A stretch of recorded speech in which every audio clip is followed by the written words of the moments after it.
Some things wait a long time to be found. But there it was, in the dirt. Someone's forever. The ranch had been quiet for 3 years. The kind of quiet that gets into the walls. She looked at what he was holding. And everything she thought she knew Pan stopped. The first light of an autumn morning stretched slowly across the Colorado prairie, painting the open land in shades of copper and amber that no painter could ever fully capture. It moved the way all good things move, unhurried, deliberate, touching each blade of frost-tipped grass with quiet fire before climbing the distant ridgeline and spilling down into the valley below. The sky above was enormous and pale, the kind of sky that exists only in places where the land is wide enough to deserve it, and the air carried that particular edge of cold that arrives in Colorado in October and does not apologize for itself. Cole Merritt rode through it without hurrying. He sat easy in the saddle the way a man does when he has spent more years on horseback than off, his weight settled low, his shoulders loose beneath a worn canvas trail coat the color of dark tobacco. His hat was black felt, shaped by years of weather into something that fit him the way a second skin fits. Not bought that way, but earned. Beneath its brim, his eyes were the gray blue of mountain water in October, calm on the surface, carrying depth underneath that most people never thought to look for. He had the kind of face that did not give itself away quickly, the kind that took time to read and rewarded patience when you did. His horse, Juniper, was a sturdy chestnut quarter horse with a white blaze running from forehead to nose and the kind of steady temperament that made long trails feel shorter. Juniper knew Cole's moods the way old partners do, not through thought, but through the accumulated language of years together, the slight shift of weight, the loosening or tightening of the reins, the quality of stillness in a man's body when something has caught his attention. When Cole tensed, Juniper slowed. When Cole relaxed, the horse moved with something close to contentment. This morning, both of them were at ease. The trail Cole followed was one of the older cattle routes that wound through the eastern foothills of the Colorado Rockies, connecting a scattering of small ranches and trading stops that the newer roads had mostly bypassed. It was the kind of trail that remembered a different era, when cattle drives moved slowly and men knew the names of the creeks they crossed and the families who owned the land on either side. Cottonwood trees lined the low places where water ran, their leaves turned full gold now, drifting down in slow spirals whenever the breeze moved through. Magpies called from the fence posts. A red-tailed hawk circled silently overhead, riding the cold morning air with the effortless patience of a creature that understands waiting as a form of action. Cole had been riding this general direction for 3 days. He had no particular destination. That was more or less his life now. He took work where it appeared, mending fence lines, moving cattle, helping with harvests when the season called for it. He was good with horses and good with his hands and good at staying only as long as he was needed. Then he moved on. It was not a dramatic life. It was not meant to be.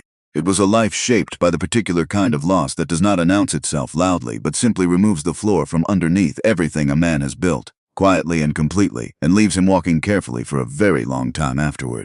He had not always been this way. There had been a time not so long ago in years, but what felt like a lifetime ago in everything else, when Cole Merritt had known exactly where he was going every morning. When there had been a small house with a kitchen garden that needed tending and a woman who laughed easily at the right moments and never wasted laughter on the wrong ones. A life that felt like something worth building toward, day by day, in the ordinary and irreplaceable way of lives that are actually being lived rather than merely endured. That time had ended on a February morning 5 years before, when the sickness that had quietly taken hold of his wife Margaret over the course of a long winter finally took all of her. It had not been sudden. That was the thing about it that Cole found hardest to carry, even now. It had been slow and incremental, a gradual dimming rather than an extinguishing, and he had watched every stage of it with the helpless attention of a man who has nothing useful to offer but his presence, and gives it completely anyway. When it was finished, the silence in the house had been absolute and total, and unlike any silence he had experienced before or since. He had buried her on a hillside above their homestead in early spring when the ground was just soft enough to work. He had done it alone, which was his choice. Then he had come back inside and sat at the kitchen table for a long time without moving. Then he had saddled Juniper and ridden away from everything that reminded him of what he no longer had. He did not think about this constantly. A man who spent all his time looking backward eventually rode into something he should have seen coming. Cole had learned to keep his eyes on the trail ahead. But on mornings like this one, when the light was golden and the air smelled of cold grass and wood smoke drifting from some distant chimney, the old ache had a way of finding him anyway. Not sharp, not disabling, just present, the way an old injury makes itself known before rain, not demanding attention, simply reminding a man that it had not entirely gone. He let it be and kept riding. The trail descended gradually toward a creek crossing that appeared around a long bend, announced first by the sound of water moving over smooth stone, and then by the slight darkening of the soil beneath Juniper's hooves, where moisture rose up through the earth from the creek bank below. The crossing itself was shallow, no more than 2 feet at its deepest in normal water, with a flat gravel bed that made it easy passage for cattle and horses alike. Willows grew along the near bank, their leaves yellowed and thinning. On the far side, the remains of an old wooden bridge still stood, or rather leaned, its uprights weathered silver-gray and deeply checked by years of freezing and thawing, its planking long since rotted through or carried away by high water. Whatever traffic this trail once carried regularly, most of it had moved elsewhere years ago. Juniper slowed on his own as they approached the water, dropping his head to test the smell of the creek. Cole let him drink and looked around without particular purpose, the way a man looks at country he has never seen before and may never see again, taking it in without trying to hold onto it. The way you accept a gift you know is temporary. That was when something caught the corner of his eye. It was not bright, it was not obvious. In different light, at a different angle, or at a different hour of the morning, he would have passed it without noticing. But the autumn sun had climbed just far enough over the eastern hills that it threw a long, low beam across the creek bank, raking the surface at an angle that found every irregularity and variation in the leaf-covered ground. In that beam, something among the fallen cottonwood leaves gave back a faint, warm glint, not the cold flash of water on stone. Something warmer, something that had memory in it. Cole did not move immediately. He looked at the spot for a moment, confirming what he thought he saw. Then he dismounted quietly, his boots settling into the soft earth at the water's edge with a crunch of damp gravel. He led Juniper a few steps forward and looped the reins loosely around a willow branch. The horse went back to regarding the creek with mild interest, his ears moving independently, cataloging the sounds of the morning. Cole walked to the place where the leaves had gathered thickest along the bank, pushed down into a dense damp mat by the rain that had fallen 2 days before. He crouched down and brushed the leaves aside carefully with the back of his gloved hand, moving slowly, not disturbing more than necessary. A ring, a simple gold wedding band lying half buried in the soft earth at the very edge of the bank, in a place where high water might have deposited it years ago and the slow accumulation of leaf fall had gradually covered it until it was nearly invisible. It was not polished. Years of weather and sediment and the slow chemistry of wet earth had taken the shine down to something quiet and muted, the color of old honey rather than bright gold. It was plain in design, without stones or ornamentation, without flourish of any kind. The kind of ring that working people chose because it was honest and lasting rather than impressive. The kind of ring that meant exactly what it was. Cole lifted it carefully between his thumb and forefinger. He held it up and turned it slowly. The weight of it was right, solid, the kind of gold that was chosen to last rather than to impress. He tilted it toward the morning light, looking for what he suspected might be there, and found it. Inside the band, an engraving. The letters were worn, pressed shallow by time and weather, but the angle of the low morning sun found them and held them just long enough to be read. Forever yours, Sorrel and Robert. He read it once. Then again. The words carried a particular weight that settled somewhere below his ribs. Not grief exactly. He had enough of his own for that to have a specific texture he recognized. Something more like recognition. He knew what it meant when a ring like this found its way into the dirt beside a forgotten trail. He knew the kind of love that put words inside a wedding band and meant them without qualification or reservation. And he knew what it meant when that love was interrupted before it was finished. He stood slowly, his knees registering their opinion of crouching in cold weather, and he stood for a moment with the ring in his open palm, looking at it in the morning light. Then he tucked it carefully into the inner pocket of his vest, against his chest rather than into a saddlebag. Some things deserved better than being rattled around with rope ends and harness buckles. Some things deserved to be carried close. He untied Juniper, mounted, and continued down the trail toward the town that the storekeeper at the last trading stop had mentioned as the nearest settlement, a place called Ridgepoint, 4 or 5 miles further along the valley. The town of Ridgepoint sat at the base of a long sloping valley where 2 creek drainages came together, a modest collection of buildings arranged along a single main street with the practical, unornamented logic of frontier towns built by people who had more important things to do than make their buildings decorative. A general store anchored one end of the street. A livery stable stood midway along with its wide doors open to the morning. A small hotel occupied a 2-story building with a porch that sagged slightly to the left in a way that suggested it had been doing so for long enough that everyone had stopped worrying about it. And at the far end of the street, a white-painted church with a modest steeple that had clearly been repaired multiple times. The repairs themselves now weathered to match the original, so that the whole structure had the honest, layered character of something that had been maintained faithfully rather than replaced.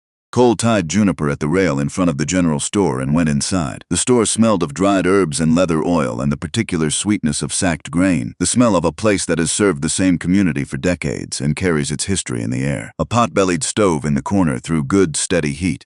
Behind the counter, an elderly man with a neatly trimmed white beard and reading spectacles pushed up on his forehead looked up from a ledger he had been working in with the measured, assessing interest of a man who has seen enough strangers pass through his establishment to know quickly which ones are worth engaging and which ones are not. Cole set the ring on the counter between them without preamble. "Found this beside the old creek crossing about 4 miles back," he said. "Engraving inside reads Sorrel and Robert. You recognize the names?" The storekeeper leaned forward and picked the ring up, turning it in his fingers the way Cole had done, tilting it to read the inscription. His expression shifted, not dramatically, not into anything theatrical, but in the particular way that expressions change when something touches a place that has been sore for a while. "Sorrel Callaway," he said, setting the ring down carefully. He said the name the way people say names that have history attached to them. "Callaway Ranch sits about 5 miles east of here, up the Garnet Creek Road." He paused, looked at Cole over the top of his spectacles with the directness of a man who has decided this stranger warrants the full account. "Robert Callaway passed on 3 years ago now, fall of '84. The ring belonged to him, to both of them. That's their wedding inscription." The old man's voice had quieted. "Sorrel Callaway has been out on that ranch alone with her daughter ever since. It's been hard years." He looked at the ring again. "She deserves better than she's gotten from this town, if I'm being honest about it." Cole picked the ring up and returned it to his vest pocket. "Thank you," he said. He rode east along the Garnet Creek Road, which was barely a road in the formal sense, more a pair of parallel ruts worn into the grass and soil over years of wagon travel, winding between low hills covered in dried autumn grass that rustled and whispered in the steady breeze off the mountains. The sky above was enormous and pale blue, the kind of sky that makes a man feel appropriately small without making him feel diminished. The Callaway Ranch came into view gradually, the way things appear on open land, first as shapes against the hillside, then as structures with detail and character as the distance closed. The barn came first, weathered gray timber, still structurally sound in the way that good construction remains sound, built by someone who understood that a barn needed to outlast the fashions of the decade in which it was raised. Then the house, a 2-story frame structure sitting beneath a stand of mature cottonwood trees whose amber and gold leaves covered the yard in overlapping layers that the morning wind stirred and resettled continuously. The house had been well made once, and it still was, though time had asked for its share. The porch railings showed peeling paint. One shutter on an upper window hung at a slightly wrong angle, as though whatever had loosened it had done so long enough ago that fixing it had simply stopped being the most pressing thing. But the kitchen garden beside the south wall had been kept up. The beds were turned and mulched for winter with the careful attention of someone who understood that next spring's productivity depended on this autumn's preparation. That told Cole something about the woman who lived here. She had not given up on the practical things. Whatever else had happened, she had kept the kitchen garden. A small border collie came around the corner of the barn at a disciplined trot, assessed Cole and Juniper with dark, intelligent eyes, and then sat down near the fence post without barking. A working dog, a good one, the kind that doesn't waste energy on noise when observation will serve better. Cole dismounted at the gate and walked toward the porch with his hat in his hand. He knocked. Silence from inside. Not the silence of an empty house. There was the faint sound of movement somewhere within, but the silence of someone pausing before responding, which was its own kind of information. He waited, then knocked again. Footsteps from inside, approaching slowly. Not reluctant exactly, but measured. The steps of someone who had learned through experience not to move quickly toward unexpected knocks on the door, because experience had taught that unexpected visitors rarely brought uncomplicated news. The door opened. The woman who stood in the doorway was in her middle 30s, with chestnut hair pulled back in a practical braid over one shoulder, and eyes that were hazel, not the simple hazel of indeterminate color, but a hazel that had real green in it, the kind that looks different depending on the light. She looked at Cole with a steadiness that did not come from coldness but from long practice at keeping herself composed under circumstances that did not always make composure easy. She wore a faded green work dress with a cream apron tied at the waist, and she held a dish towel in both hands the way people hold things when they want something familiar to do with their fingers. She was not what illustrated magazines called beautiful, which was fine, because illustrated magazines were put together in cities by people who had never spent a winter in the Colorado foothills, and whose opinions about beauty were consequently limited in scope. She was something more substantial than that, the kind of face that made complete sense in this landscape, shaped by the same forces that shaped the land itself, by hard seasons and sustained effort and the particular endurance that does not call attention to itself because it is too busy being. "Can I help you?" she asked. Her voice was quiet and self-contained. "My name is Cole Merritt, ma'am. I'm passing through from the west." He reached slowly into his vest pocket. "I found something this morning beside the creek crossing on the old North Trail. I believe it may belong to you." He opened his hand. The ring rested in his palm. For one long moment, Sorrel Callaway did not move at all. Her eyes found the ring, and the composure she had been holding, the quiet, practiced steadiness that was clearly her habitual presentation to the world, simply left her face, not gradually. All at once, the way light goes when a cloud passes over the sun, the color drained from her cheeks, her lips parted. The dish towel slipped from her fingers and fell to the porch boards. Her right hand came up slowly to cover her mouth, as though she needed to hold something in, some sound, some word, some feeling that was trying to get out before she was ready to let it. She looked from the ring to Cole's face and back again, and in her eyes was something he had not expected. Not relief. Not even primarily grief. Something that was closer to complete disbelief, with something else running underneath it, something that looked in that first unguarded moment almost like fear. "That's not possible," she said, barely above a whisper. "I found it in the leaves at the bank's edge," Cole said. He kept his hand steady, his voice even, half buried. "The engraving inside. I know what the engraving says." Her voice was very soft now, very careful, as though she were speaking around something that might break if she approached it too directly. "I chose those words myself." She looked up at him. Her eyes were steady, but her hands, when she lowered the one from her mouth, were trembling visibly. "Mr. Merritt."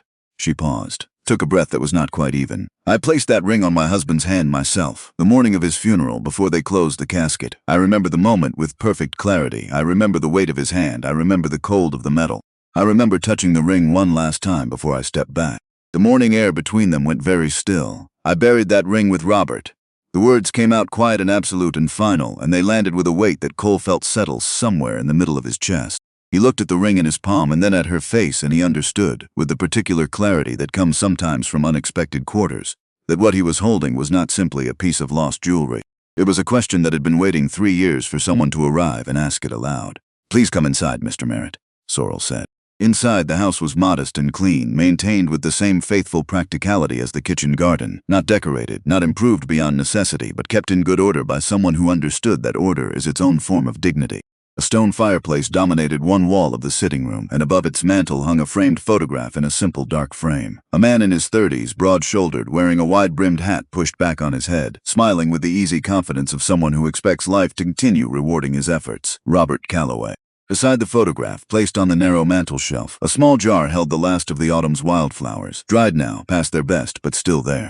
Still tended. Someone replaced those flowers regularly. The habit of tending them had outlasted the season that produced them. A girl appeared in the kitchen doorway. She was 9 years old, with her mother's hazel eyes and her father's darker coloring, the look of someone who spent most of her time outdoors without complaint. She looked at Cole with the frank, completely unguarded curiosity of a child who has not yet learned that concealing your interest in strangers is considered polite. "Wren," Sorrel said quietly. "Come here, please." The girl crossed the room and stood beside her mother. Sorrel knelt slightly, bringing herself to Wren's level, and showed her the ring. Wren looked at it with an expression that was not simple childlike wonder. It was something more layered than that. The expression of a child who has spent 3 years watching her mother carry something heavy and who understands, without having the vocabulary to articulate it precisely, that this small gold circle is connected to that weight in some way she cannot yet fully see. "Is that Papa's?" Wren asked. "Yes," Sorrel said simply. Wren reached out and touched the edge of the ring with the tip of one finger, not picking it up, just touching it, the way you touch something you have only ever known from photographs, something that existed in a time before your own clear memory begins. Cole remained near the door, quiet and still. Some moments did not need witnesses so much as they needed space to be what they were. After a time, Sorrel poured coffee into worn ceramic cups, and they sat at the kitchen table. The afternoon light had shifted to something warmer and more amber as the sun moved through the overcast that had built since morning. Outside, the wind moved through the cottonwood grove, and the sound it made was a steady, low rushing, like something breathing in its sleep. Sorrel told him about Robert. He had been a practical man, by her account, and a good one. Not inclined to speeches or public sentiment, but reliable in the deeper way that matters more over the course of years than words do. He had built the ranch from a homestead claim in the late 1870s, clearing land and putting up fences and learning the particular rhythms of this valley through the kind of hard experience that cannot be taught from books. They had married in 1876. Wren had been born 2 years later, in 1878. In the autumn of 1884, Robert had ridden out on the fall cattle drive with a small crew. 3 days into the drive, his horse had stumbled on loose rock on a slope in failing light. Robert had been thrown badly. The injuries were internal and severe. 2 of the neighboring ranchers had brought him home on a wagon, and the town doctor had come out and done what he could. But internal injuries on the frontier in 1884 did not leave a doctor with many options beyond pain management and honest prognosis. Robert had died at home, in his own bed, on the 4th day after the accident. He had not been unconscious the whole time.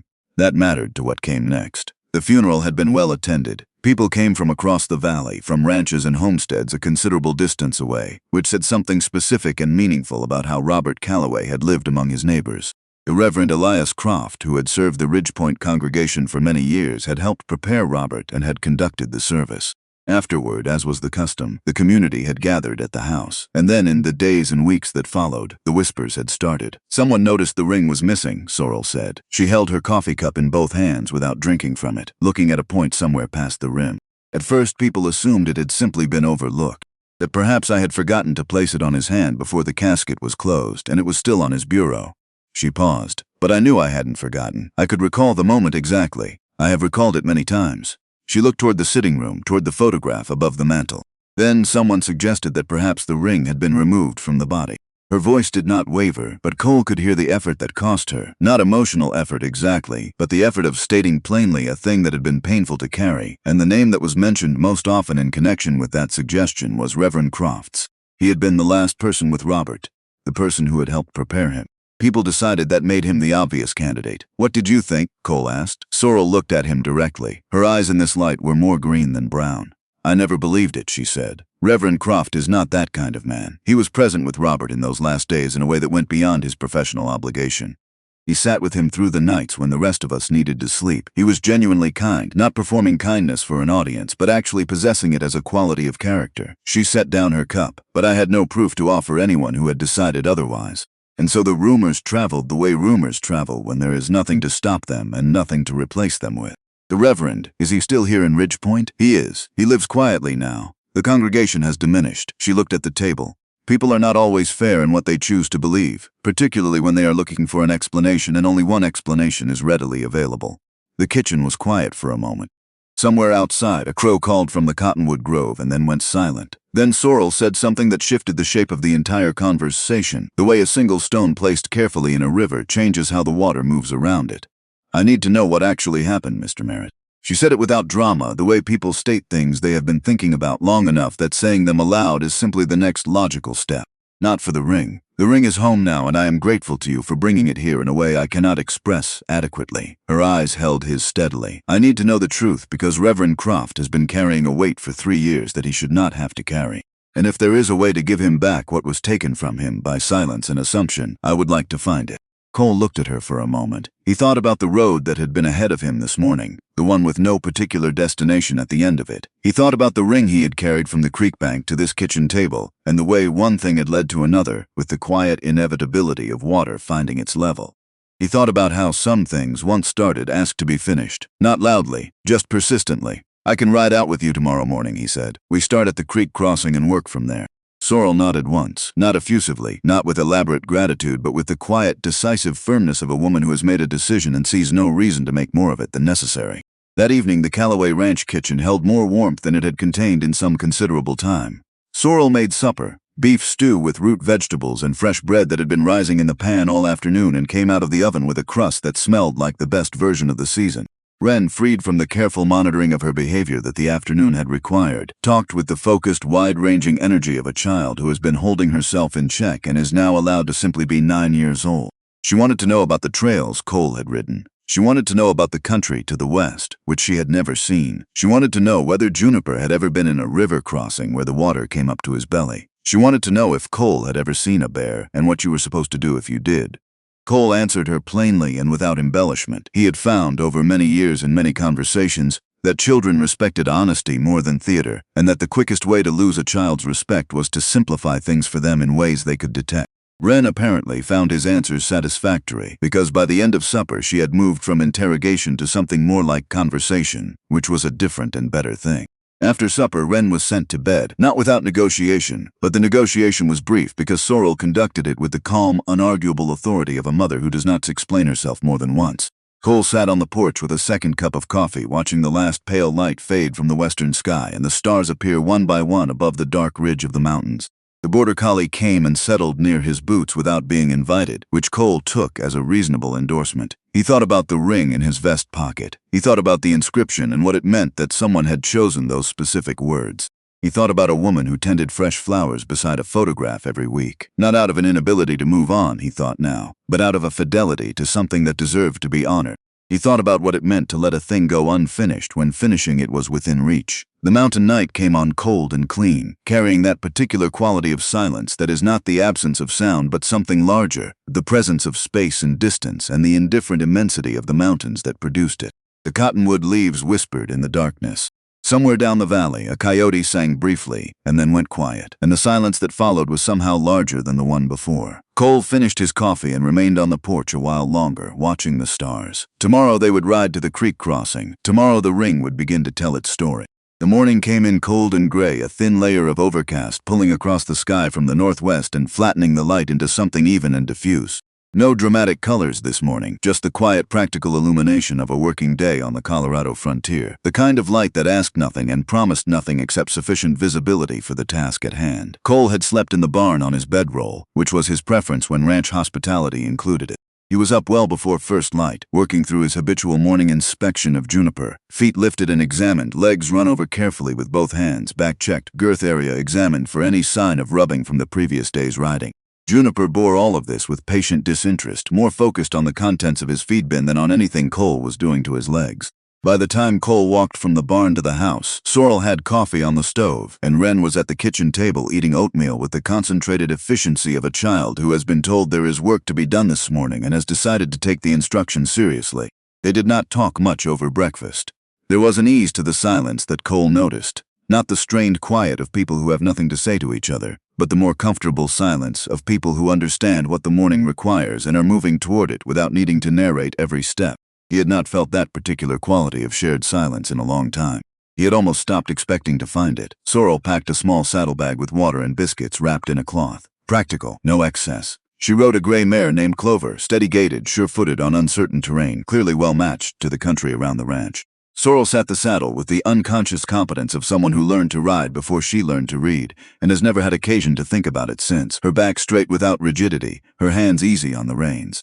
Wren stood at the gate as they rode out, the border collie sitting beside her with professional alertness. She watched them go with the particular expression children wear when they are not old enough to be included, but old enough to understand precisely why they have been left behind and have decided to be dignified about it. Cole tipped his hat to her as he passed. She raised one hand in response, very serious about the gesture. They rode toward Ridge Point first. Sorrel had suggested it the previous evening and Cole had agreed without argument. Before they returned to the creek crossing, they needed to speak with Sheriff Doyle Garrett. Whatever physical evidence might still exist at the site, if any remained after 3 years of seasons, would be more valuable if understood against the backdrop of what had actually been observed and recorded in the days surrounding Robert's funeral.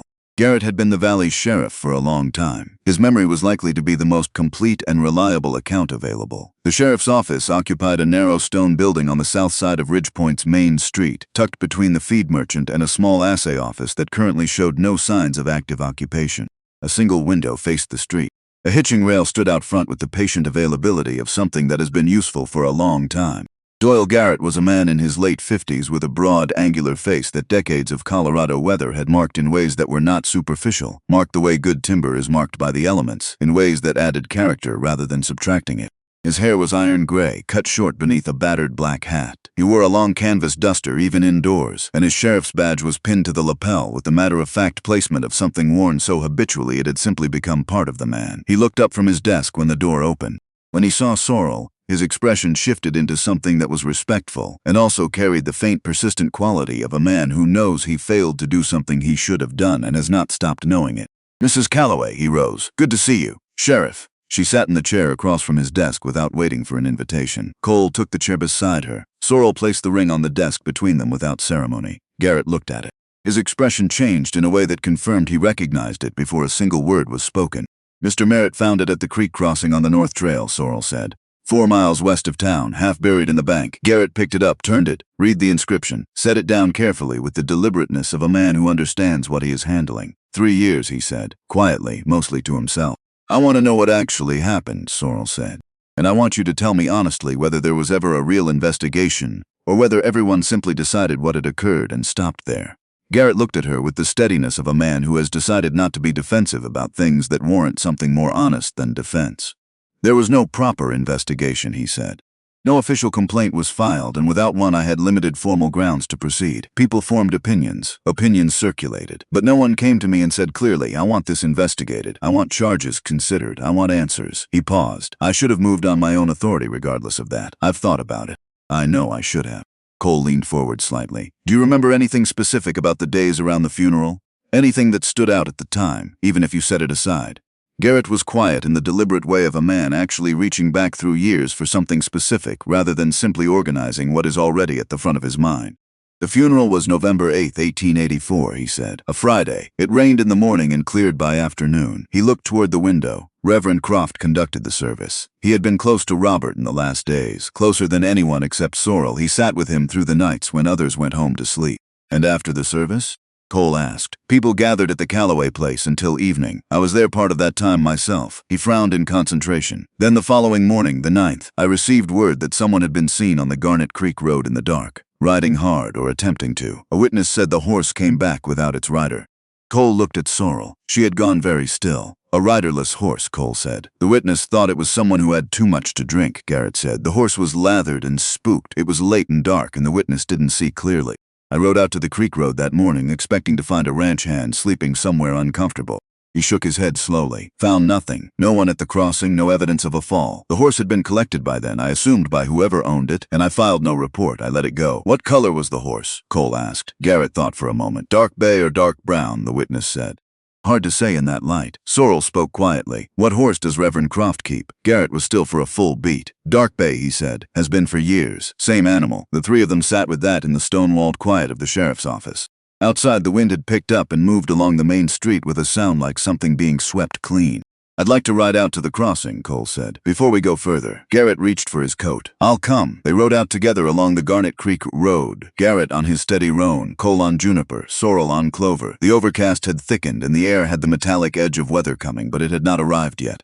The valley lay open and still under the flat gray light. The creek crossing looked different, with three people examining it deliberately than it had looked the previous morning when Cole had passed through it alone. It looked like a place that had received something and held it, the way certain landscapes hold the memory of what has happened in them. Not in any supernatural sense, but simply because enough time had passed for the land itself to have settled around the event. Cole showed them the spot where he had found the ring, the slight depression in the bank where the leaf mat had been thickest, at the water's edge where a high water line showed faintly in the color of the gravel. Garrett crouched and studied the site without touching anything. Sorrel stood a few feet back, looking downstream at the collapsed bridge, its silvered uprights still standing in the bank, its planking long gone. She looked at it with the focused attention of someone working something out. He would have come from town, she said, almost to herself. He would have been moving fast. It was dark, nearly evening when the service ended. If his horse shied at the bridge, she stopped, walked toward the collapsed structure. The bank here had built up over years of flood cycles, layered with silt and leaf material. Several of the old bridge timbers had fallen inward and been partially absorbed by the bank over 3 seasons of freeze and thaw and new accumulation. Cole came up beside her and looked where she was looking. Between 2 fallen timbers, where the bank had built up around them and formed a natural depression, the soil was darker and more compacted than the surrounding ground, the kind of marking left when something heavy has displaced earth and the earth has gradually tried to reclaim the space. Someone went down here hard, Cole said quietly, into soft ground. Garrett had come to Sorrel's other side. He studied the same spot, then crouched and began moving the accumulated leaf material aside with careful, methodical patience. The way you work when you are not certain what you are looking for but are certain it is there. He found it after perhaps 10 minutes. A button, brass, handmade in the older fashion without the machine regularity of modern manufacture. Its face was engraved with a repeating pattern of small vine leaves, the kind of decorative work that appeared on formal or ceremonial clothing, not on everyday working wear. Garrett held it up in the flat gray light and turned it slowly between his fingers. Something moved in his jaw. Recognition, arriving with the weight of something that has been absent a long time. I've seen this before, he said. Cole waited. Garrett stood and looked across the creek at the far bank, and his posture changed in the way postures change when a long-held uncertainty becomes something more definite. Something in him settled, and not comfortably. Reverend Croft's burial coat, he said. Navy wool, brass buttons with vine leaves on the face. His wife made it for him years ago. She passed in '79, and he still wears the coat out of respect for her. He looked at the button again. He wears it only for funeral services. Sorrel was quiet beside Cole. When he glanced at her, her eyes were on the button in Garrett's hand, and her expression was the expression of someone watching a story they have always partly believed, beginning to confirm itself. Not with satisfaction, but with the complicated feeling of being right about something you had hoped you might be wrong about. He was here, she said. He came this way that night, and went into the bank hard enough to tear the coat, Garrett said. He closed his fingers around the button carefully, which means he was thrown, which means there may be reasons he couldn't tell us what happened even if he wanted to. He stopped. Which means, Sorrel said, we need to go ask him. They rode back to Ridgepoint and left the horses at the livery, then walked the length of the main street to the far end where the white church stood beneath its repeatedly repaired steeple. The cottonwood beside the front path had dropped nearly all its leaves now, and they covered the stone walkway in a dense copper and gold layer that muffled their footsteps in a way that felt appropriate to where they were going. The church was not locked. Cole suspected it never was. Inside, the light came through the plain windows at a low oblique angle, laying soft rectangles of pale illumination across the wooden pews. The building smelled of old wood and candle wax and something faintly herbal that might have been cedar from the storage closet near the back wall. Reverend Elias Croft was at a small writing desk near the front of the sanctuary, working in a journal with the concentrated attention of a man for whom the habit of writing has become as natural as breathing. He was older than Cole had formed a picture of from the description, well into his 70s, white-haired, thin in the way of men whose frames have gradually given back the weight of the years without losing the fundamental structure that had always defined them. He wore a plain dark suit and his hands, though marked by age, moved with careful precision. He looked up when the three of them entered. His eyes moved to Garrett's face, then to Sorrel's, then briefly to Cole's. Then his gaze dropped to Sorrel's hands. And when he saw what she was holding, he set down his pen with the deliberate placement of a man putting something down in order to give his full attention to what is in front of him. He did not look surprised. He looked like a man who has been waiting for a specific knock on a specific door for a very long time, who has wondered sometimes whether it would ever come, and who has now heard it. Mrs. Callaway. His voice was quiet and carried the practiced resonance of a man accustomed to being heard in a large space. Sheriff Garrett. A brief pause. I don't believe I know you, sir. Cole Merritt. I found the ring at the creek crossing yesterday morning. Croft nodded slowly. He looked at Sorrel for a long moment. Please sit down, he said. They settled in the front pew across from his desk. Croft turned his chair to face them and folded his hands in his lap with the stillness of a man who has had years to practice being still. I have wondered where it came to rest, he said quietly. For 3 years I have wondered exactly that. Sorrel said nothing. She waited, her hands folded around the ring in her lap. The Reverend drew a slow breath. Robert was conscious on the 3rd day, he said. The doctor had not expected it. The injuries were severe enough that we had all prepared ourselves for a different course. But he rallied in the late afternoon, and when he rallied, his mind was entirely clear. He was in considerable pain, but he managed it with the particular quiet determination that was simply his character. He looked at a point above their heads, reaching back 3 years to something he had clearly revisited many times. He asked me to come close. He said he had something he needed to say, and he wanted to say it quietly. He told me that his right hand had swollen badly from the injury, and he was concerned that the ring would become impossible to remove if he waited much longer. He did not want it buried with him. He glanced at Sorrel briefly. He was very clear about that. He wanted it returned to you. Sorrel's breath came in slowly and audibly. He also asked me to write something down, Croft continued. His hands were too unsteady to write himself. He did not want to trust what he had to say to memory alone, his or anyone else's. He spoke to me for perhaps 20 minutes, pausing often, and I wrote what he said in this journal. He touched the book on the desk beside him. He asked me to bring the ring to you after the burial, privately, along with what he had dictated. He was specific about the timing, after the service, not before, and in private, not in front of a gathering. Something moved across the old man's face then, old and settled and not entirely resolved, even after 3 years. I failed him, he said. The words were plain. No self-pity ran through them. Just the direct statement of a man who has had 3 years to arrive at a clear and honest accounting of his own actions, and has done so without sparing himself. After the service, I rode toward your ranch, he said, looking at Sorrel. The ring was in the inside pocket of my burial coat. The journal was in my saddlebag. It was late afternoon, moving toward evening, and I was riding faster than was prudent. I was thinking about what I had to say to you, and not giving adequate attention to the road. He paused. Near the old bridge at the creek crossing, something startled my horse. Something came out of the brush at the wrong moment. A bird, I believe. He shied hard and bolted sideways, and I went off the bank into the mud and the roots at the water's edge. He said it without drama, just the plain fact of it. I do not know how long I was unconscious. When I came to, it was fully dark. My horse had gone. He found his way back to the stable on his own, I discovered later. My coat was torn badly at the front, caught on something when I went down. He looked at the button that Garrett quietly placed on the desk before him. Croft looked at it for several seconds. When I reached into my pocket, the ring was not there. I searched the bank as well as I could manage in the dark. I could not find it. Sorrel sat very straight and very still. I was too ashamed to come to you, Croft said. I had been entrusted with something that could not be replaced, and I had lost it through inattention. I convinced myself the ring had gone into the creek and would never be recovered. and that arriving at your door with words but no ring was more cruelty than kindness. He looked at his hands. I was wrong about that. I have known for some time that I was wrong. I told myself I was protecting you from further pain, but I was also protecting myself from having to confess what I had done. Both things can be true simultaneously, and I have not been comfortable with either of them. He looked directly at Sorrel. The rumors that arose afterward, I did not create them, I did not spread them, but I allowed them. I could have come forward and told the truth of what happened, and I chose silence instead, because the truth required me to confess my failure. That is the thing I regret most. Not the accident. Accidents are not chosen. The silence was chosen, and it caused harm that the truth would not have caused. Sorrel had been watching him through all of this with an expression Cole found difficult to categorize with any simple word. It was not anger. It was not the relief of finally hearing an explanation. It was something prior to both of those, the expression of a person who is, in real time, comprehending something they had not fully understood before, and finding that it is both what they hoped and more complicated than they had prepared for. She was quiet for a moment after he finished. Then she said, "The journal. What Robert asked you to write down." Croft turned to the small cedar cabinet beside his desk and opened it. From the top shelf he brought out a journal, leather-bound, old, its cover worn soft with the handling of years. He set it on the desk and opened it with the unhurried care of someone handling something that cannot be replaced.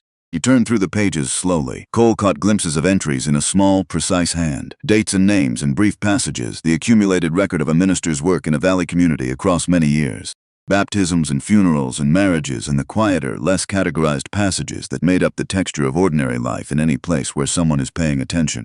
He stopped. November 6, 1884, he read quietly. Robert Callaway, 3rd day. He looked up at Sorrel. "I will read it to you, if that is what you wish, or I can leave you alone with it, whatever serves you best." Sorrel looked at him for a long moment with those eyes that missed nothing and asked for nothing beyond honesty. "Read it," she said. Reverend Croft adjusted his spectacles with the careful deliberateness of a man who understands that what he is about to do carries real weight and intends to give it the respect it deserves. The sanctuary was very quiet around them. Outside, the wind had strengthened slightly and moved through the bare cottonwood beside the front path, sending its last remaining leaves against the church windows in small, soft, irregular waves. He looked down at the page. "Robert spoke slowly," Croft said before he began. "He paused often and I wrote as closely to his exact words as I could manage. I did not interpret or condense. What is here's his." Sorrel nodded once. Croft began to read. He said, "I don't have much time and I know it, so I'm going to say what matters and leave the rest. Elias, I need you to take my ring to Sorrel after this is done. Not before. After. I don't want her to have it while she's still hoping. When it's finished, bring it to her quietly and tell her I meant every word we had engraved in it. I meant it the day we put it there, and I mean it now, and I'll mean it wherever I go from here." Croft's voice was steady and unhurried. It was the voice of a man who had read these words many times in private, alone in this building or in his house, who had learned over 3 years to carry them without breaking under what they contained. He said, "Tell her not to close the house. That is the thing I am most afraid of.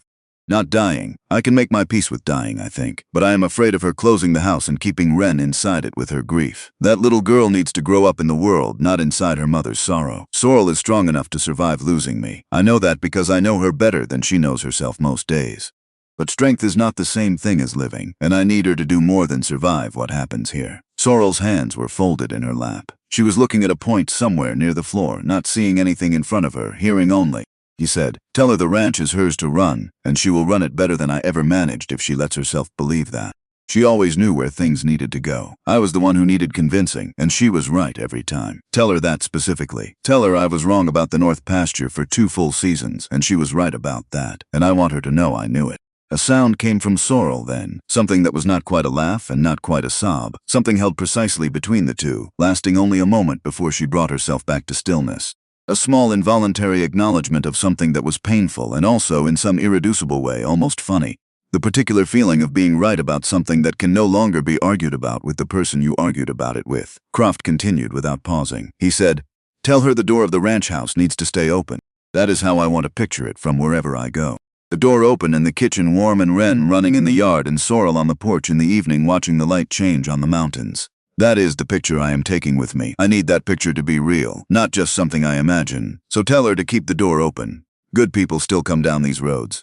Good people still need somewhere to stop." He paused here, looked up briefly at Sorrel's face, and then returned to the page. He said, "One more thing. The ring has both our names in it. That means it belongs to both of us. Half of it is mine and I am keeping my half. The other half is hers and I want her to have it back when this is finished. Not to wear if she doesn't want to, just to have. Because some things should not end up in the ground. Some things belong in the light where they were made." Croft closed the journal. The silence that followed was not empty.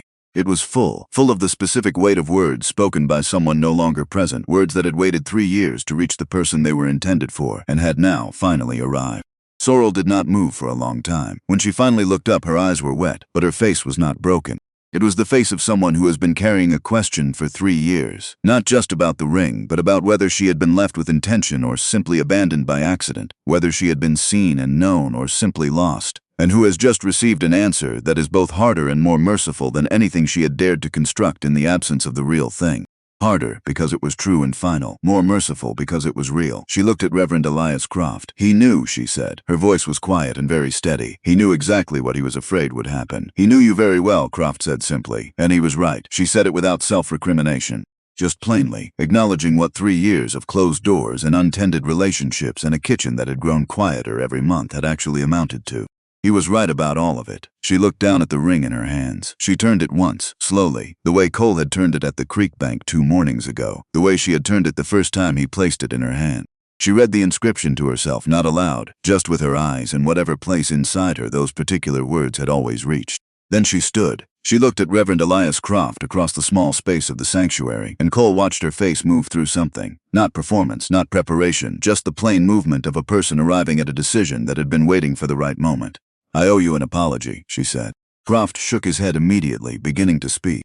No, Sorrel said. Please let me say this. She looked at him directly, the way she looked at everything, without evasion or deflection. I told people I didn't believe the rumors, and I meant it when I said it, but I didn't defend you. I didn't stand up publicly and say clearly that I knew what kind of man you were and that the rumors were wrong.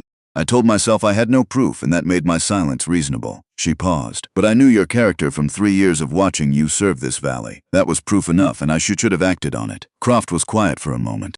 His eyes were bright with something he was managing carefully, the way old men manage things that move them when they are not in private. Mrs. Callaway, he said finally, I caused this. My silence after the accident caused this. Whatever you did or did not do in the years that followed has its source in my own failure to come forward and tell the truth. Sorrel was still for a beat. Both things can be true, she said, echoing his own words back to him with a quiet precision that was entirely her own. She had absorbed them and returned them transformed into something that also applied to her. You said that yourself, and I think we have both been carrying our share of this for long enough. She crossed the few feet of space between the pew and his desk and extended her hand to him. Not the ring, not an object, just her hand, offered plainly and without qualification. Croft looked at it for a moment. Then he stood carefully with the deliberate management of a man whose joints have recorded too many cold Colorado mornings, and he took her hand in both of his and held it. Cole sat in the pew and watched the two of them and found that he had nothing to contribute to the moment and no desire to contribute anything. Some things needed witnesses more than they needed participants. He sat quietly and watched something that had been wrong for 3 years begin, in the small and imperfect and completely genuine way that human wrongs begin to be set right, to move toward something better than it had been. Sheriff Garrett stood near the back of the sanctuary with his hat in both hands, looking at the floor. After a moment, he raised his eyes and looked at Cole, and his expression held the particular mixture of relief and rueful self-knowledge that belongs to a man who is aware that he could have done more, and sooner, and has now watched someone else do it. Cole gave him a slight nod. Not absolution. That wasn't his to give. Just acknowledgement. Sometimes that was sufficient. They rode back along the Garnet Creek Road in the late afternoon, Garrett peeling off at the Ridgepoint Junction with the quietness of a man who has some thinking to do and intends to do it properly. Cole and Sorrel continued east into the light that had finally broken through the overcast as the sun angled toward the mountains, amber and copper in the particular warm gold of a Colorado autumn afternoon that makes the whole valley look briefly like something out of a painting. They rode for a long time without speaking. It did not feel like avoidance. It felt like two people who have been through something substantial together and are taking the time to let it settle before they try to put language to it. Understanding that language applied too quickly to something that needs to settle will distort it. Cole had always valued that quality of restraint. He had rarely found another person who practiced it the same way. Sorrel broke the silence first, and not with anything about the church or the journal or Robert's words. He was right about the north pasture, she said. Cole glanced at her. Robert, he mentioned it in the letter. We argued about the north pasture for 2 full seasons running. He wanted to push more cattle through it, and I said the grass wouldn't carry the load. He was convinced I was being overcautious and said so on multiple occasions. She looked at the road ahead. After he passed, I left it fallow the way I'd wanted to. It came back better than it had been in years. I've been rotating it ever since. He said you were right about it, Cole said. I know. A brief pause, carrying something wry and sad in equal measure. It would have been something to hear it while he was still alive to say it. There was nothing bitter in how she said it. Just the honest, clear-eyed acknowledgement of someone who has made a full peace with an imperfect story and can now see the whole of it, including its small frustrations alongside its larger losses, without needing to resolve that mixture into something tidier than it actually was. Cole understood that quality from the inside. He had been working toward it himself for 5 years without quite arriving. They reached the ranch as the sun touched the mountain ridge to the west and the light went briefly and intensely golden across the entire valley, the kind of light that lasts only a few minutes but prints itself into memory with a clarity disproportionate to its duration. Wren came out of the barn with a pitchfork in one hand, still in the middle of afternoon chores, and she read her mother's face in the way children read faces they have been studying for years. "You found out," Wren said. "Not a question, we found out," Sorrel said. She dismounted and went to her daughter and crouched down to her level. Not kneeling all the way, just bringing herself to where Wren could look at her squarely, and told her what had happened. What Robert had done with the ring in his last clear hours, what Reverend Croft had tried to do, what the accident had caused, what the silence had cost. She told it in the plain, direct way that she did everything, without softening it more than Wren's age required, which was less than most adults would have assumed. Wren listened with complete attention, the pitchfork held loosely at her side, her face making small, careful adjustments as the story arrived in pieces. When Sorrel finished, Wren was quiet for a moment. "So nobody stole it," she said. "No, nobody stole it, and Reverend Croft just got hurt and lost it. He made a mistake afterward by staying silent, but the accident itself, that was not his fault." Wren thought about this with the thorough, unhurried seriousness she brought to most things that mattered. Then she looked at Cole. "Did you figure it out?" she asked. "Your mother figured out most of it," Cole said honestly. "I just helped look." Wren appeared to consider this accounting and find it accurate enough. She turned and went back into the barn with her pitchfork, which Cole understood as her way of processing, returning to something concrete and manageable while her mind worked through what was less so. It was not a bad instinct. He had used variations of it himself. That evening, the Callaway kitchen held a different quality than it had the previous evening. Not dramatically different. The same stove, the same worn table, the same ceramic cups, but something in how Sorrel moved through the space had changed. She moved with less containment. Less of that quality of careful management that had characterized everything she did when he first arrived. As though she had set down something she had been carrying for so long she had stopped noticing its weight until the moment it left her hands. And now her hands were simply her hands again, not occupied with holding anything. She moved through her own kitchen with something that was close to ease. That was the simplest way to put it. After supper, after Wren had been persuaded to bed with the usual brief negotiation, Sorrel brought a small wooden keepsake box from the sitting room shelf and set it on the kitchen table. She opened it and looked inside for a moment at what it contained.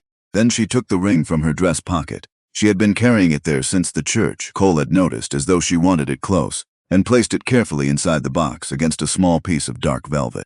She did not close the lid immediately. She looked at the ring resting there, and her expression was of such private completeness that Cole looked away, feeling he was seeing something not intended for outside eyes. After a moment, she closed the box. "I'm going to place it under his photograph," she said. She looked at Cole. Not as a memorial to the loss, as a reminder that something was real and lasted and belonged to both of us. "Does that make sense?" "Yes," Cole said. It made complete sense. A relic of loss and a reminder of something that had been real were different objects, regardless of whether they were made of the same material. He sat with his coffee while she carried the box to the sitting room and placed it on the shelf beneath Robert's photograph. He heard the quiet sound of her setting it down.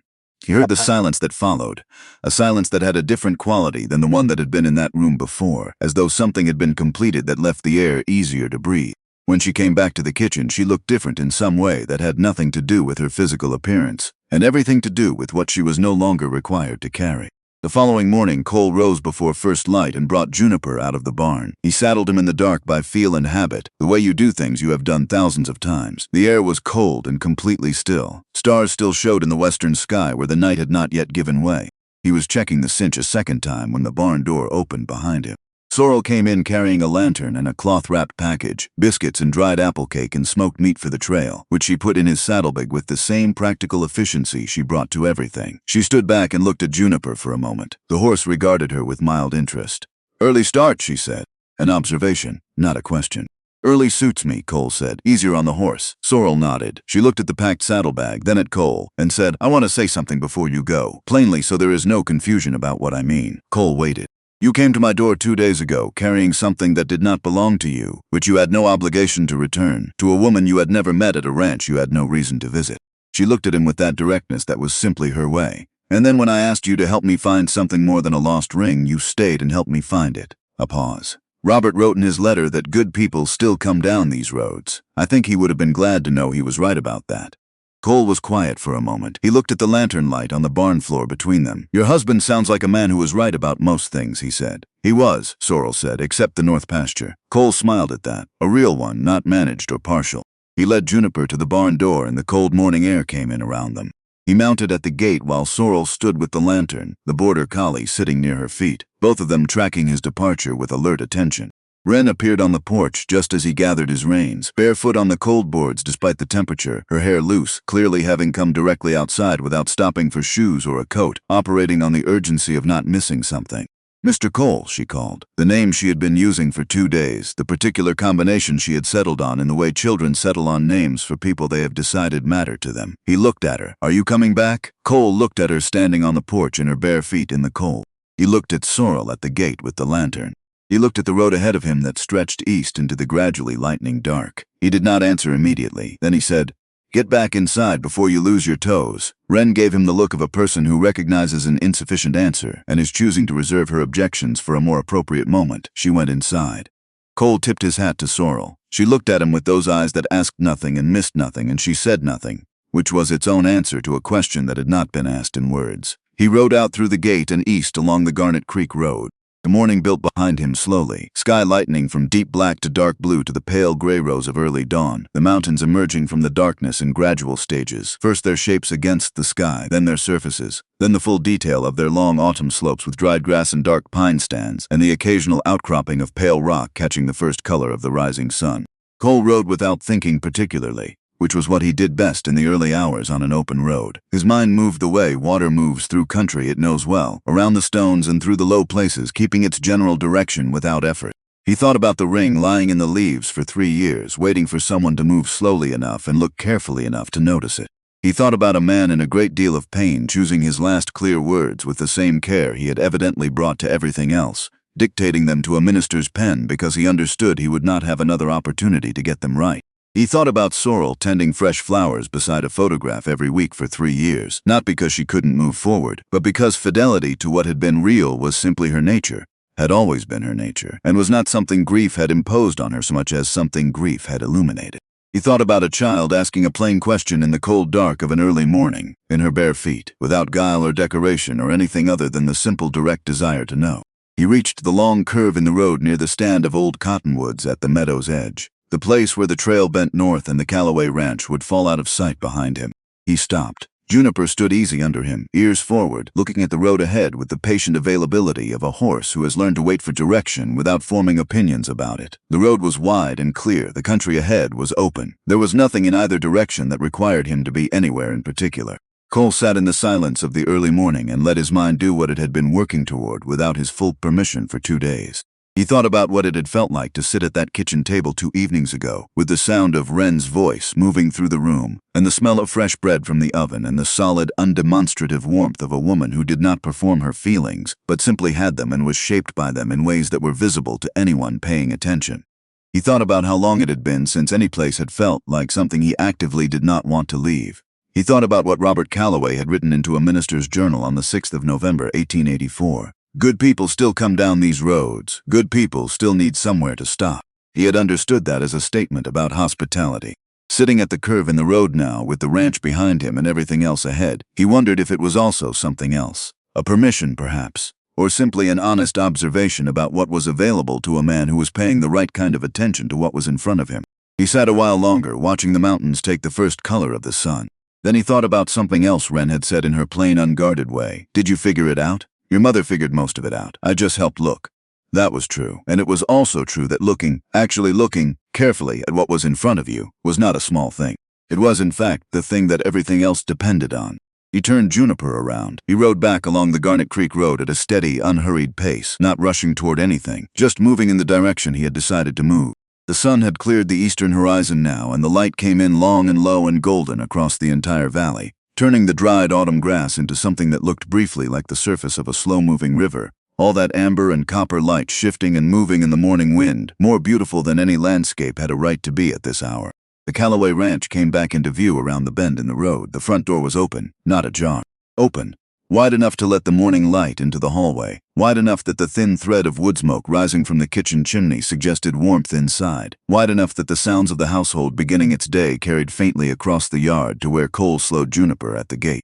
Wren was in the yard now, properly dressed and wearing shoes, moving through the routine of morning chores with the focused economy of someone who has done the same tasks enough times to have made them efficient. She was throwing feed to the chickens in careful practiced arcs. The border collie sat nearby in its usual supervisory posture. She looked up when she heard Juniper's hooves on the road. She looked at Cole for a moment. Then she looked back at her chickens and continued with the same careful arcs, adjusting her throw to reach the ones that had moved to the far edge of the yard.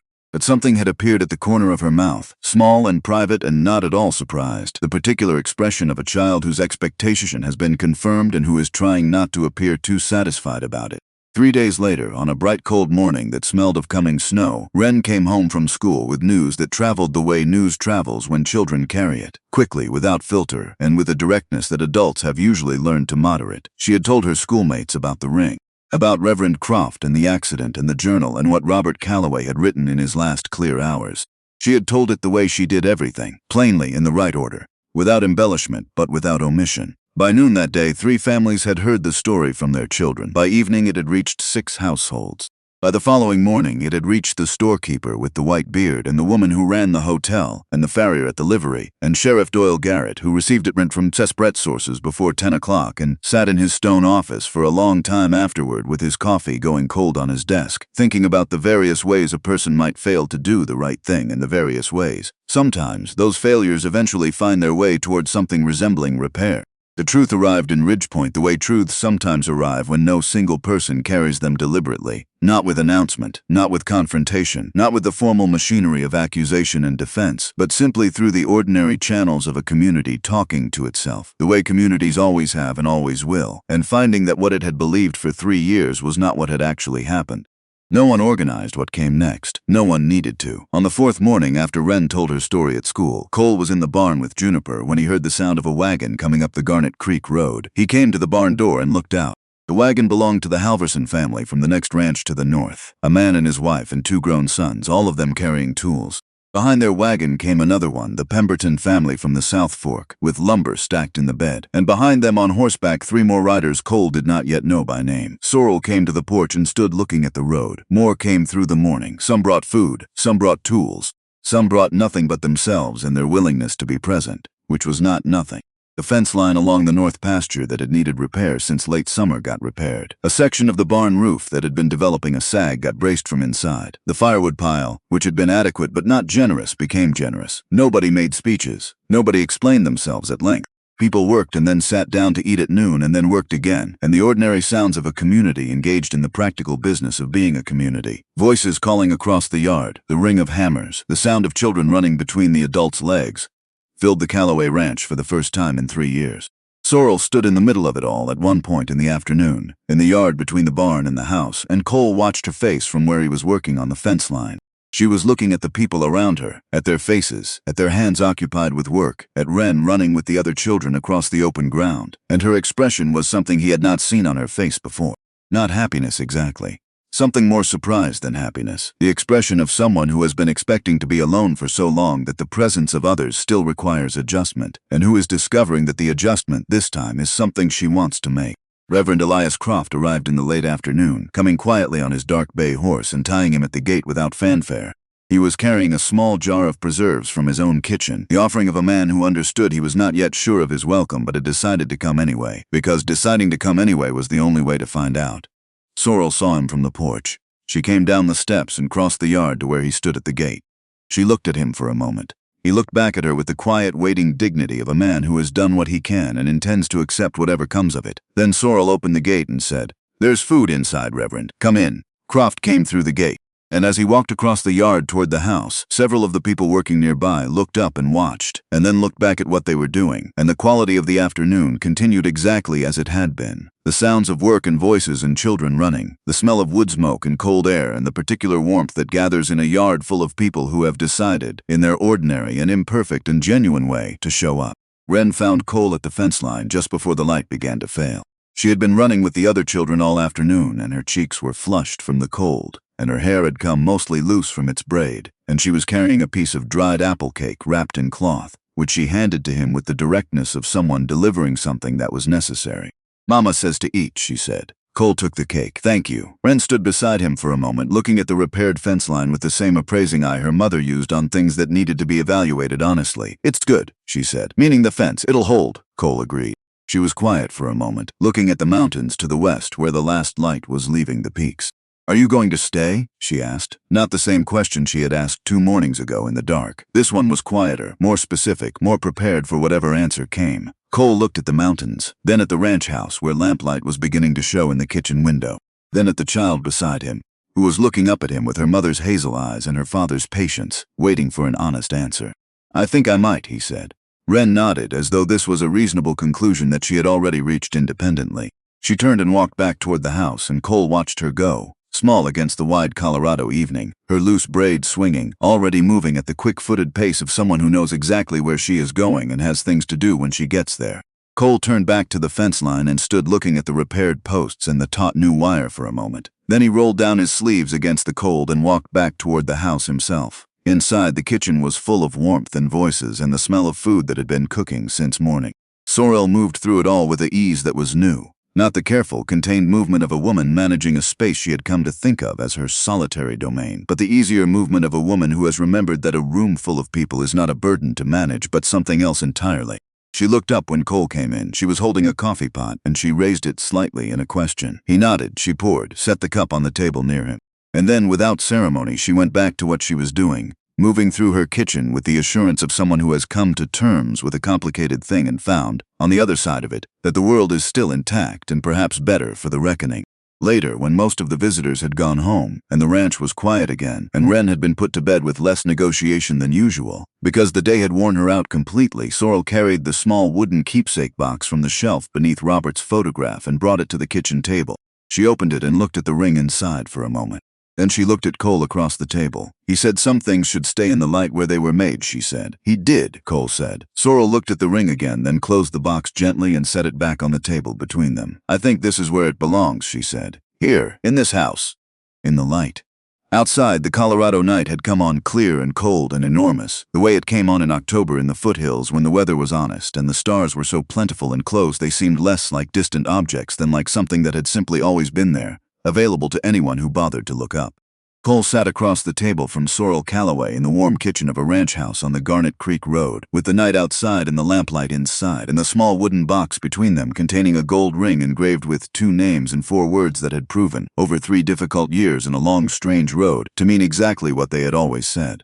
The door of the ranch house was closed against the cold, but in the particular way that Robert Callaway had understood and named and asked for, in the way that mattered, the way that made a place a home rather than simply a structure. It was open, the light was on, the kitchen was warm, and the long pale road that wound between the hills outside would continue, as roads do, through everything that had not yet happened. All the ordinary mornings and difficult seasons and small accumulated kindnesses that make up a life when a person decides, with full knowledge of the cost and the risk, to stop moving away from things and begin carefully to move toward them.